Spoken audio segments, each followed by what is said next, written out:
As Barack Obama was ending his final term as president, and we prepared for a semi literate game show host to take the reins, U.S. liberals looked to our neighbors to the north for a glimmer of hope in world leaders.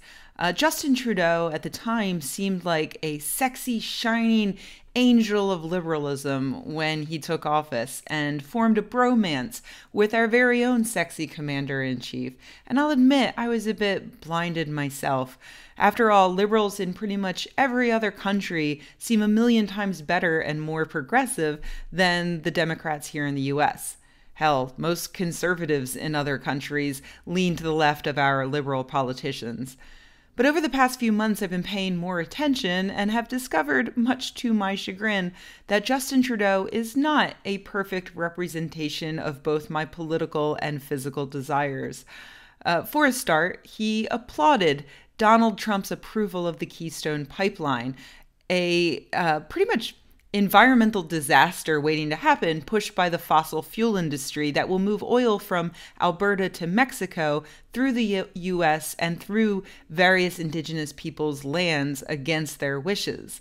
It's kind of funny because his hypocrisy, Trudeau's hypocrisy, involves him pushing for a reduction in emissions for Canada while continuing to try to suck up to the oil industry by approving this pipeline.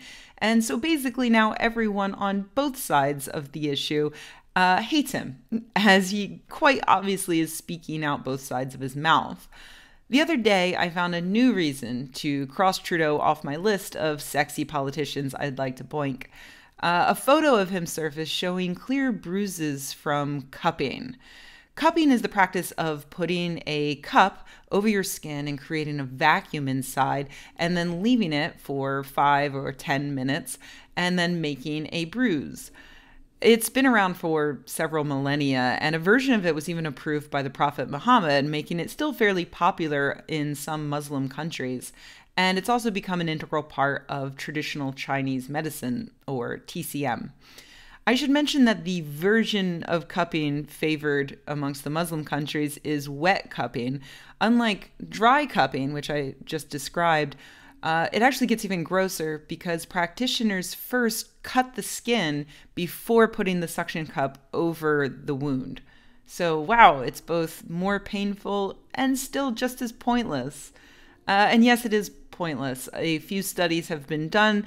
A meta-analysis found that there is no solid evidence for any of the things that it's supposed to treat, including simple pain relief, which only had the slightest chance of having any kind of effect at all. But it definitely does not help cure cancer or any other disease, and it doesn't make you a better athlete like Michael Phelps and other pros seem to believe. Cupping is pseudoscience, plain and simple, and it's a danger when a powerful politician buys into that so much, because that's exactly how alternative medicine gets sneaked into public policy. So I'm sorry, but Justin Trudeau isn't quite the science-loving political idol we wanted. Let's just hope Angela Merkel doesn't show up with a bottle of homeopathic pills one of these days.